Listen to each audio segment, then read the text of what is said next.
ಎಲ್ಲರಿಗೂ ನಮಸ್ಕಾರ. ನಮ್ಮ ಶಿರಾ ವಾಸಿಗಳಾದಂತಹ ಸಾಹಿತಿಗಳು ಕಣಚನಹಳ್ಳಿ ಶ್ರೀಧರ್ ಹಾಗೂ ಬರ್ಗೂರ್ ವಿರೂಪಾಕ್ಷರವರು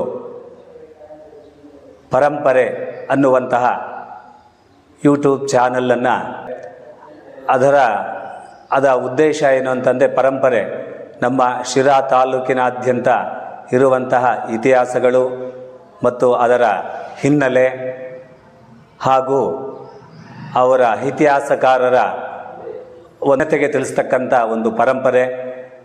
ನಮ್ಮ ಸಾಹಿತಿಗಳು, ಕಲಾವಿದರು ಇವರನ್ನು ಪರಿಚಯಿಸುವಂತಹ ಒಂದು ಯೂಟ್ಯೂಬ್ ಚಾನಲ್ಲು. ಇದು ಯಾವುದೇ ನ್ಯೂಸ್ ಚಾನಲ್ಗೆ ಅಲ್ಲ, ಇದು ಪರಂಪರೆಯನ್ನು ಉಳಿಸ್ತಕ್ಕಂಥ ಒಂದು ಚಾನಲ್ ಆಗಿದೆ. ಎಲ್ಲರೂ ಸಹಕರಿಸಿ ಮತ್ತು ಈ ಪರಂಪರೆಯನ್ನು, ನಮ್ಮ ಶಿರಾ ತಾಲೂಕಿನಂತಹ ಪರಂಪರೆಯನ್ನು ಉಳಿಸಿ ಬೆಳೆಸಿ ಮತ್ತು ಅವರಿಗೆ ಶುಭವಾಗಲಿ ಎಂದು ಹಾರೈಸ್ತೀನಿ.